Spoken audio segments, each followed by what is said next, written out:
I do the great man. It's him for last night. That was great last night. Oh, the hostages were. They were fantastic. You were terrific.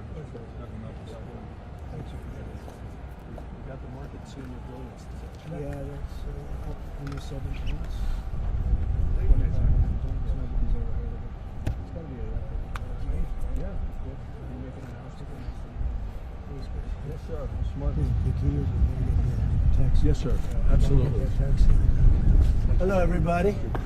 How are you? These are nice cars.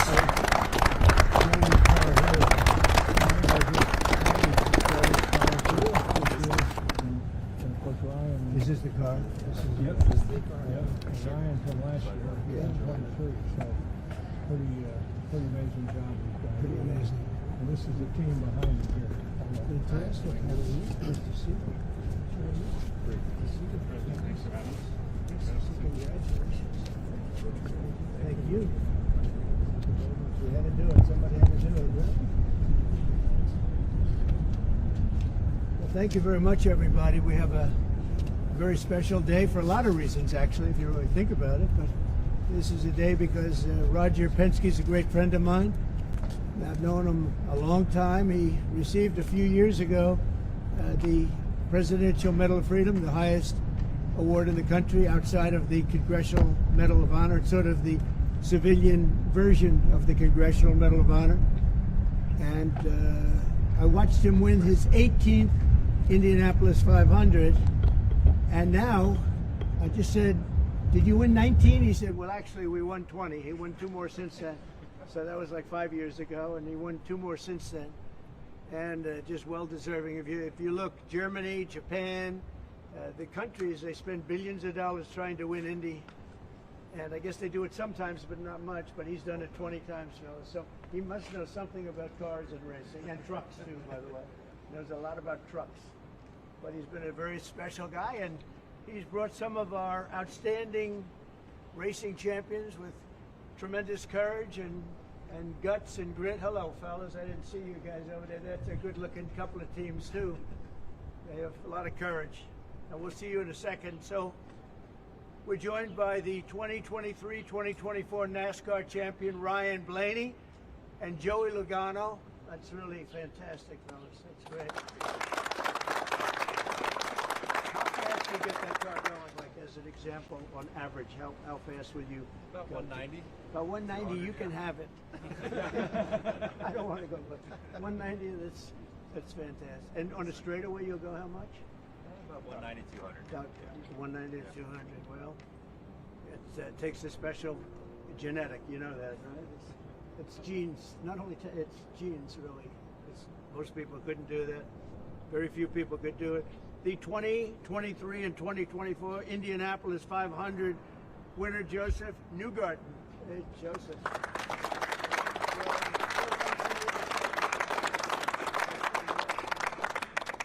And the 2025 champions of the 24 Hours of Daytona, Felipe Nasser, Nick Tandy, and Lawrence Ventura. Thank you.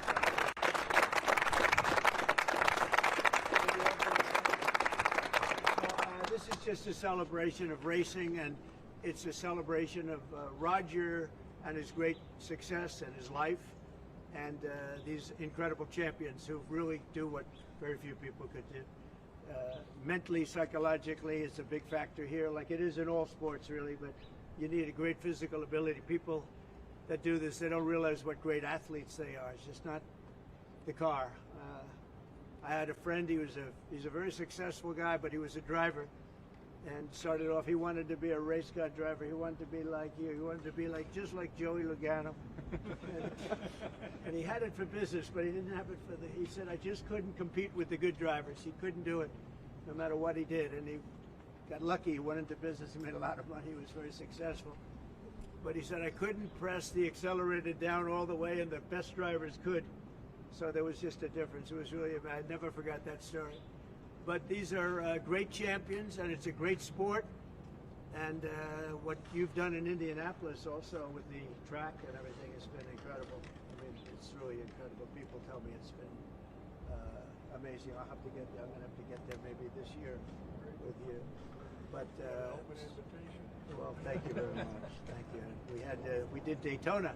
We went around the track in the Beast, what's called the Beast, with the thick windows and the whole thing. And you're not supposed to hear anything, but I heard the fans. They were going crazy outside. So it was a great honor. So I just wanted to welcome them to the White House, a special place, very, very special place. And we love champions, and these are the greatest champions in the world. These are the greatest champions in racing, and it's an honor to have you all. And thank you very much, all of you. Thank you very much. I wouldn't ride in that thing if you paid me. How fast will that go? 240 plus. 240. Yeah. That's unbelievable. A weapon. Two-time winner of the Indianapolis 500, consecutively, right? Yes, sir. So what the hell are you doing? What do you eat? A Because lot I of want milk. some. Drinking a lot of milk. Hopefully it Okay, I'm going to take some. And that one is pure speed and endurance, right? Correct, sir. Speed and endurance. Is that car a very different car than, let's say, this one? Very different? Very different. Very different. Yeah. Made for, We gotta last so many hours, right. and we all share the car, so three A drivers, totally different engine. different engine, Everything's different. everything. And you'll go, is it 24 hours? Yep. That's a long time. And that car just, there's no let up, it's just constant, right? That's fantastic. Congratulations. That's endurance. Endurance is a big factor in life and success, I can tell you. So you guys have it. Well, thank you very much. Would you like to ask Roger or any of these champions any questions while we're here? President, I have a question for you. If you Yeah. don't mind. You started the morning saying "be cool," and Be just a cool. few hours later, there was a pause put in on the tariffs. Can you walk us through your thinking about why you decided to put a 90-day pause? Well, I thought that people were jumping a little bit out of line. They were getting yippy, you know. They were getting a little bit yippy, a little bit afraid, unlike these champions, because we have a big job to do. No other president would have done what I did. No other president. I know the presidents. They wouldn't have done it. And it had to be done. What was happening to us on trade, not only with, you know, if you look at it, not only with China, but China was by far the biggest abuser in history, and others also, but somebody had to do it. They had to stop because it was not sustainable. Last year, China made $1 trillion off trade with the United States. That's not right. And now I've reversed it. It's for a short period of time, but we made $2 billion. We're making now $2 billion a day. And somebody had to do it. Roger actually said it. Charles Schwab was here a little while ago, one of the great financial people, and he said he's been waiting for 40 years for somebody to do what I did over the last month. And if you didn't do it, you wouldn't have a country. It wouldn't be sustainable. So I'm honored to have done it. And, you know, look, nothing's over yet, but we have a tremendous amount of spirit from other countries, including China. China wants to make a deal. They just don't know how quite to go about it. You know, it's one of those things they don't know how quite. They're proud people. And President Xi's a proud man. I know him very well. And they don't know quite how to go about it, but they'll figure it out. They're in the process of figuring it out, but they want to make a deal. And we have many other countries, as you know, many more than 75, and they all want to come. And they want to come here, or they'll go to Commerce, or they'll go to Treasury. We have our great senators here and congressmen. They'll call John. They'll do somebody. They'll go through somebody, but they're all calling. How do we do this? They all want to make a deal. Somebody had to do what we did, and I did a 90-day pause for the people that didn't retaliate, because I told them if you retaliate, we're going to double it. And that's what I did with China, because they did retaliate. So we'll see how it all works out. I think it's going to work out amazing. I think that our country is going to be at the end of a year or shorter, but I think we're going to have something that nobody would have dreamt possible. A man like Roger Penske, I don't want to get him in trouble with China, so I won't, but he would know that you have to, someday you have to cut the bow and you have to do what you have to do, right, Roger? And that's what I did, and I'm very happy to have done it. Was there anyone The Prime Minister of Greece just told Breitbart's Matt Boyle that he thinks absolutely the European Union and the United States could work out a trade deal that's win-win and, quote, mutually beneficial to both sides. I agree. What do you think about the Prime Minister's comments, and do you think a deal could be struck with the European Union? First of all, I know him. He's a good man, and I appreciate his comments. Yeah, a deal could be made with every one of them. A deal's going to be made with China. A deal's going to be made with every one of them. And there'll be fair deals. I just want fair. There will be fair deals for everybody. But they weren't fair to the United States. They were sucking us dry, and you can't do that. You know, we have $36 trillion of debt for a reason. We don't have it there for fun. They have it for a reason. And people took advantage of our country, and they ripped us off for decades. I've been thinking about this for decades. If you ever saw me on television, I was young like these guys. And those were good old days, I'll tell you, Roger. But I was like these guys, young, and I was talking about it. Nothing changed, and nothing was done about it. Then I did it. In my first term, I did it, and did it well. We took in hundreds of billions of dollars from China and others, and I started the process, but then we had to fix up from the COVID mess caused by China. We had to fix up from that, and we did a good job of doing it. And when we handed back the reins after a rigged election, and when we handed back the reins, the stock market was higher than it was before COVID coming in. So, you know, we did a great job, but we didn't have time to do the big thing, which we're doing now. And it's, you know, it's like a patient is sick, you have to do surgery. Patient is very, very sick.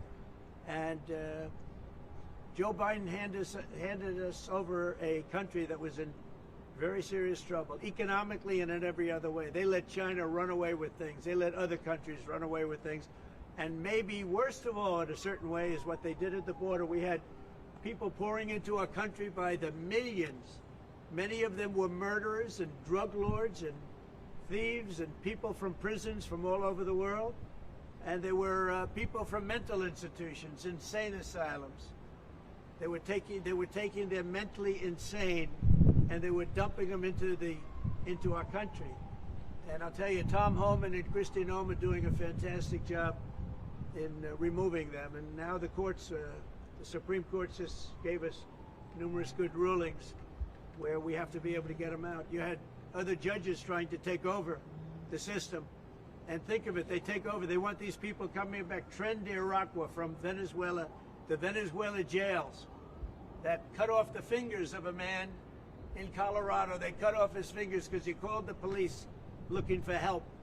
They said, "Did you call the police?" He said, "Yes, I did." "Put your hand down," and they cut off the fingers. This is what they want to bring these people back now.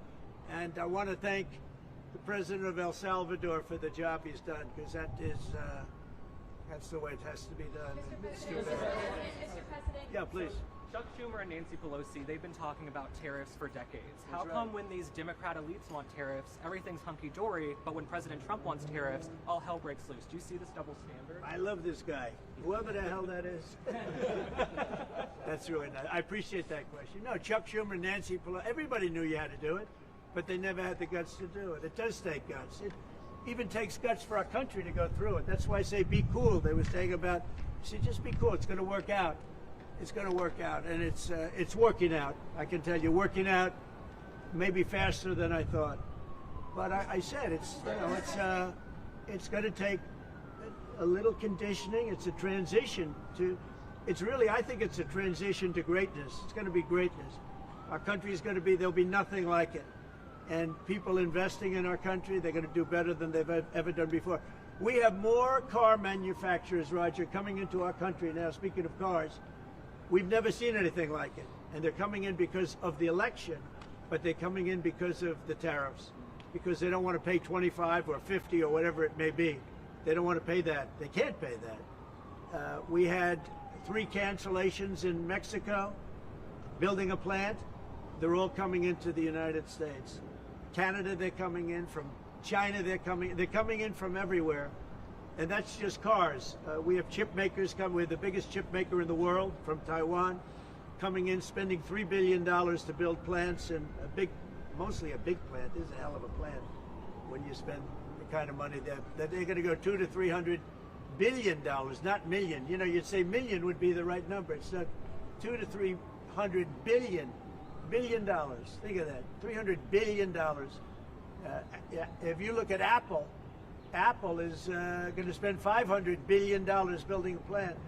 They wouldn't be doing that if I didn't do this. They'd just keep building them in China.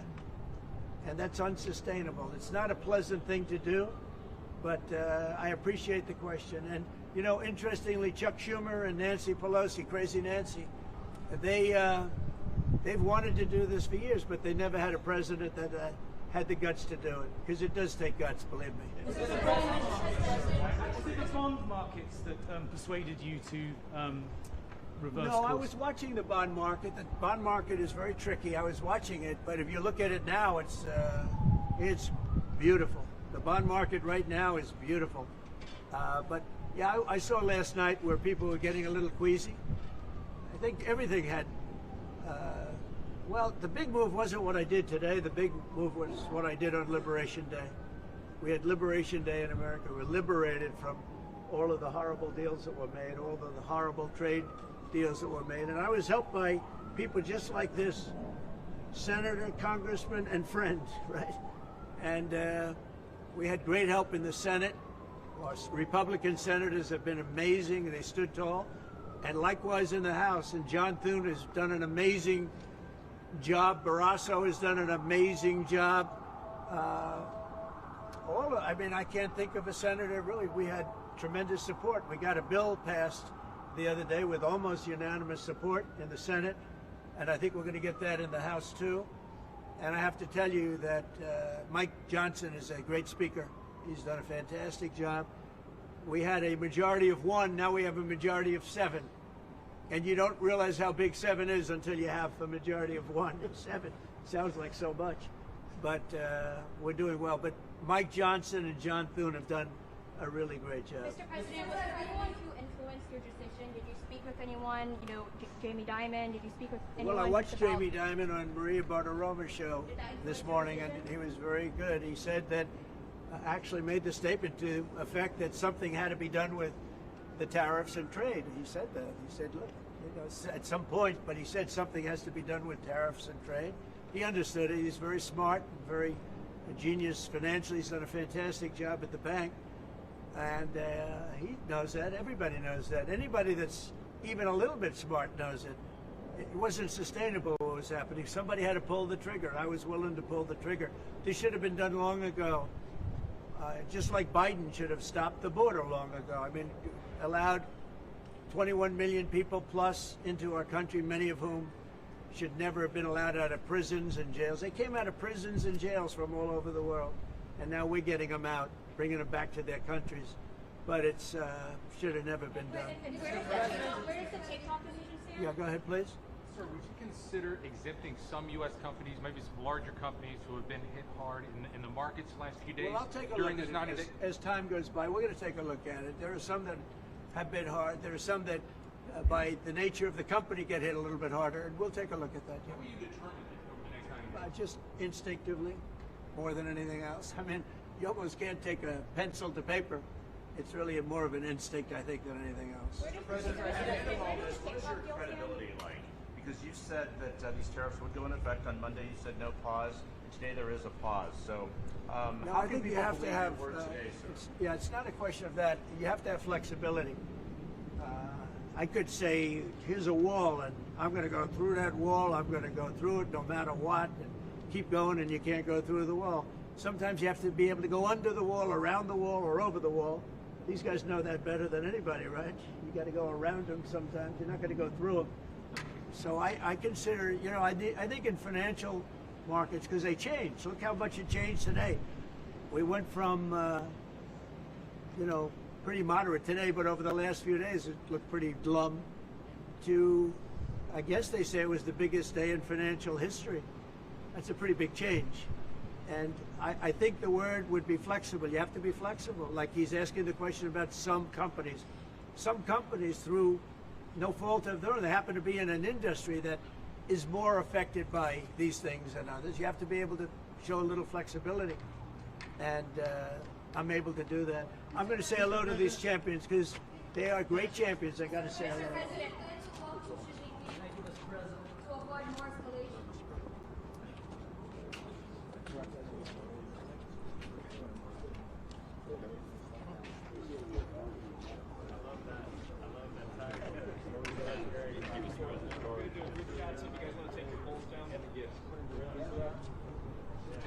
We're